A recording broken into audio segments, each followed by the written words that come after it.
All right, welcome to the podcast. Very excited about today's guest. We have on Jose Maria Cabral. Thank you for being on the show.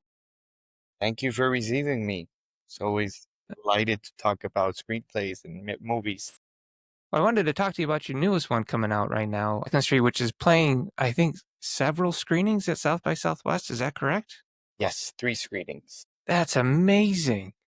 Well, walk me through, the concept of this documentary about this, and please correct this party street in the Dominican area that is kind of pushing against the local government, I guess you could say, to express themselves and to really create their own community, which I found so fascinating.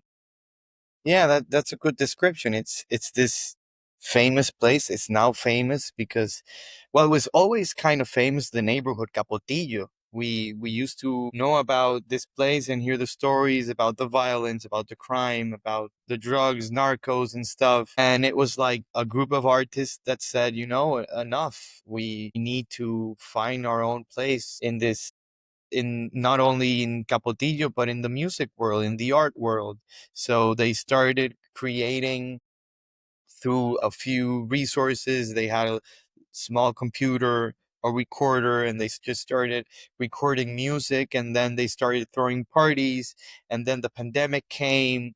So it was kind of harder to do all this. But then they started making all these parties because they were in exteriors. So the information we had back Mm. then, it was a more safe place to make the parties, but the government didn't like it. So then started the police brutality and the abuses and stuff. So people just came all over the country to these parties that were kind of secret parties. Of course, they were not secret, but it was parties that they did, probably defying authorities and stuff. But then it was just people who wanted to connect. It was people who Yeah, wanted to dance. It was people who wanted to, and it's easy for many of us to think, well, I can stay home. You have a relatively big place or a place where you can move in your own house, but most of these people live in a very small place, and yeah.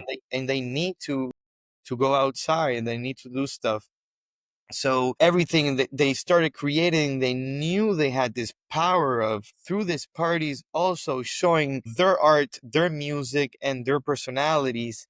And it just became like explosive. And then Bad Bunny goes there, and then Raúl Alejandro. Wow.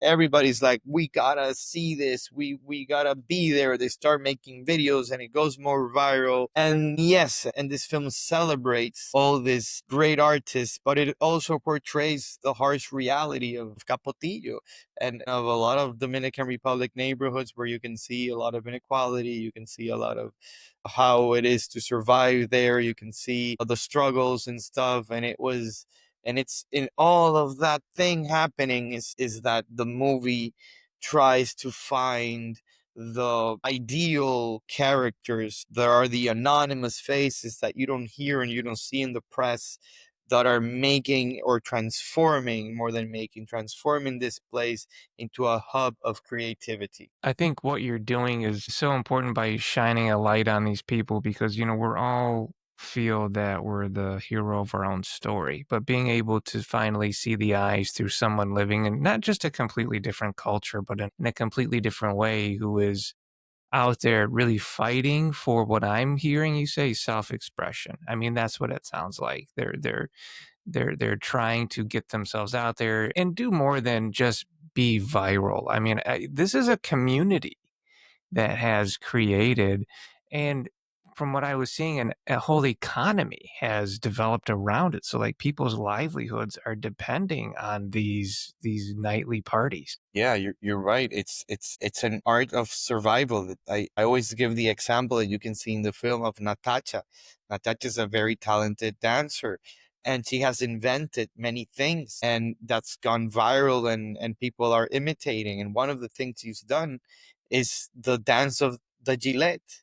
What is the dance of the Gillette? Well, Yeah. she knew she needed something for self-defense, and she took a Gillette and she put it on her mouth if she needs it for something. But once she was in the parties, she also started using it with her tongue and make creating a dance with it. So that's the irony there, that something that it's really unfortunate, but they try to have it for survival too and use it as part of their dancing, and that's for me. I just admire all the artists in 42nd Street. Dance with razor blades, especially in the mouth, is definitely something I've never seen before. I've had a friend that lived in downtown Detroit back when it was really, really rough, and at any time, she would pull out a razor blade from anywhere she hid in her clothes. At any time, she had a dozen razor blades on her, some in her bra, some in her underwear. I mean, you didn't just because of someone would come after her, she could have one wherever she reached. So when you're in a neighborhood that is rough like that, that is a real thing and something that most people wouldn't believe hearing it and here you're showing, which I think is so important. This movement, it started at the pandemic. Was it kind of a, was it kind of almost like a protest, or were people just going out there like, "We can't be masked and indoors anymore. We're just gonna start this party," and then it never stopped? Yeah, probably. I mean, it probably no. It started before in a way that people were creating art. They were the parties, they were the dancing, but they were not really that popular. Yeah, okay. And after the pandemic, it's when it became like nationally popular and internationally popular. And of yes, it's in a way it's a response to that. It's a response to we can't be inside here all day. People who are deciding this live in a house with Yeah, the patio with something, I mean, but not us. And that is a response, and they just started making their parties, and it's been nonstop. You can't stop incredible. a party in 42nd Street. I mean, it's been hard. Nightly, by the way. Yeah, Yeah. no, even daily. I mean, if you go there, Daily, really? no, it never stops. It's a 24/7 Wow. party. It's a 24/7 party. Of course, it's gonna be more people in the night, Yeah, but it's a 24/7 party. incredible. Recently, it's not as big and epic as we can see it in the documentary because they've been putting more police, they've been doing more stuff, and it's now the party is to put yourself in danger. So the police and the local government are pushing hard against this party. Is it crime? I mean, what is the reason that they're using? To control the area. That's why we want to we did give voice to the police in the documentary, and they will say this is dangerous, there's crime, people are selling drugs and all of that stuff, and it's not good for the community, and it's not good for them to have music all night, which we can agree, and most of the community also agrees. But it's in the fine line when you try to do something good, but then in the way you try to do that and the way you try to stop it, you messed it all up. I mean, Yeah. why would you throw gas bombs, Jeez. whatever? I don't know how I don't know if it's gas bomb you say, but Like a Molotov cocktail? Is that what you no, mean? no, no, Like a not fire? exploding, just Okay. smoke. Oh, smoke? Okay, Yeah, smoke. why would you Okay. do that with people who are just dancing, with people who Wow. are there, women pregnant, with kids, with people who, it's just Yeah. there has to be responding to a party in a violent way. You will never get the thing you're looking for. Yeah, So of they're course there's going to be a escalating it. response, That's and when the something response else. happens, then you have a gunfight, and then there's Wow. people who unjustly die because they're in the wrong place at the wrong time. When you were making this thing, what did you walk away with? I mean, obviously, we start researching something as filmmakers, and we want to learn more about it. We'll immerse ourselves in it, but eventually, when you do take on something like this, it changes you inside a little. What Yes, changed for you? I always say that when I start making a film, you always hear that the film has to change you, right? And I think it's not only has to change me, it has to change the film, because if it changed me and it didn't change the film, then what am I portraying? And I think it's this misconception that most of us have of these places, and I kind of sense it the first time I was there, but I didn't know how I was going to do it.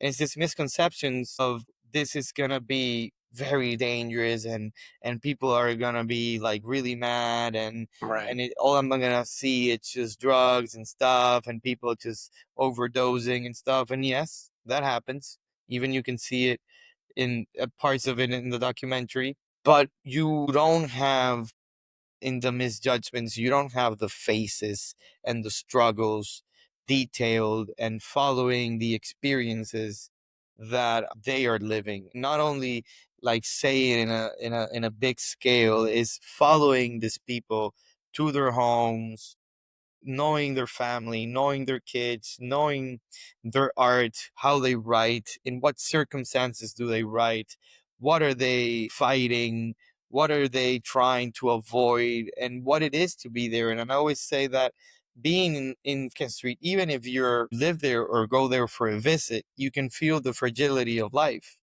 Wow. When I was there, I did years of 2 years. I was working on the film, but when I was like for 6 months researching, there was this one time I was like, you know what, I can't keep writing this movie from my apartment. So I packed my bags and I told the Metal, get me a bed.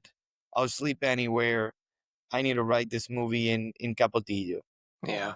And when I did that, and then I worked with the other writer, Miguel Yarul, that's when you have a sense of the place and you can feel that fragility, because sometimes you're just eating an empanada, and this is a true story. You're eating an empanada in the street and it's only 7 p.m.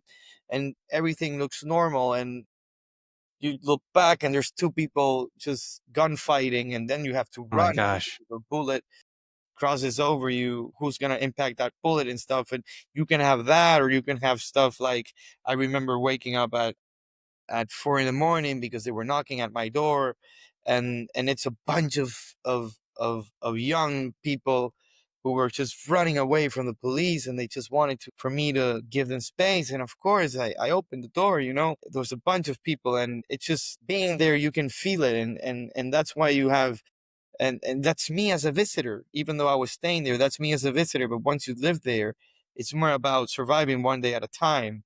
And if on top of that you're also creating art, you're also making a name for yourself, you're also in a way influencing the sense of community, the sense of sharing music, then that, it's very admirable, because there's so many other things you can end up doing in a place Yeah. like that, and you end up doing the thing that actually elevates the human existence, that is art through community. It's amazing. I mean, because there's like a tipping point where you can be fighting for your life, fighting for survival, that boiling point, and then choosing to, like, you know what, tonight we're just gonna party, we're gonna get out, we're gonna make names for ourselves. But instead of causing violence and crime, you're out there and doing the most beautiful part of being a human, and that's create. And I think that's fascinating. And as you're telling me you were there writing it, and because I've worked on a documentary, you write the documentary and then you go to do the documentary, and then the documentary turns left on you and you're like, okay, where do I go? So it seems like you had to do a bit of that, of like coming up with the story you want to tell, but then following where the story goes. And it's always difficult for people out there that want to do this, want to go be a documentarian. Do you have any tips for them? Obviously you said, live where you want to write, but do you have any other suggestions or recommendations? Well, in this particular film, what I did was I shot a first documentary before starting to shoot the real documentary, to say it, to put it in some words. What I did was I spent about 6 months with my camera, without thinking of style, without thinking of lighting, without thinking of anything, just research and Really? characters. So I ended up with a 40 to 15 minute documentary, and I edited it as if I was going to show it. And it's only a documentary me and my DP and some other crew members saw. I love And that. yeah, Was that a lot of B-roll footage that you just kinda got for, like, yeah, just feeling and them tone? talking, B-roll. That's So there was cool. some stuff there, like was hard stuff there that not even ended up in the documentary, because I can't, because for respect for the people. I understand. And then it helped me a lot too because it's a hybrid documentary with some fiction. There are some stuff that you can see in the documentary that are really hard, but like if it's really, really, really something that we're putting something vulnerable or something, it's fiction. It's a real character. It's a real person from there. It's a real place.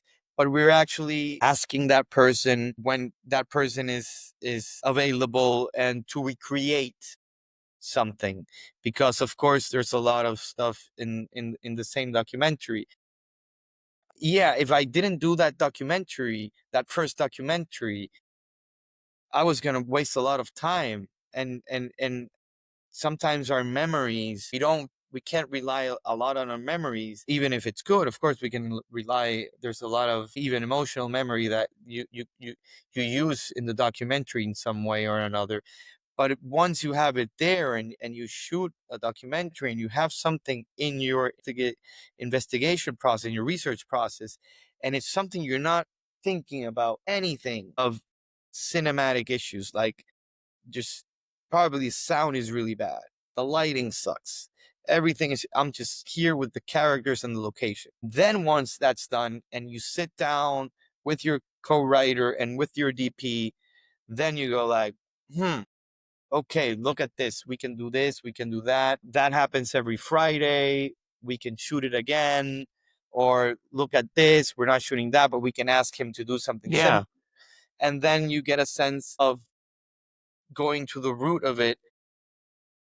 But of course, the thing is, in every documentary, in every film, actually, but in every documentary, the rules are going to be different because the place, the characters, the circumstances, whatever is happening is going to set your rules. So everyone has to find like their own way. Yeah. But of course, if it helps, if you see that maybe this kind of, it speaks to me, I can do this. It's kind of similar what I'm doing. I'm going to this place. That's not actually something that's happens. It's something that's going on almost every day.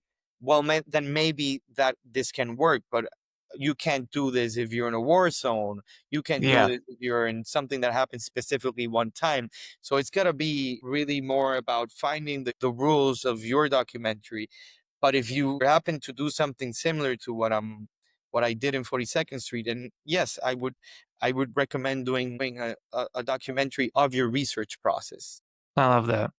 I really do. I think I would say if you're getting ready to do that, build it into your budget, right? Okay, so I'm gonna budget so many days or a week or whatever, 2 weeks that I need just to go out, and while I'm doing my research, I'm making this kind of like this B-roll documentary and grabbing kind of the area and almost looking at the city itself as a character. That's kind of the vibe I'm getting from what you're saying.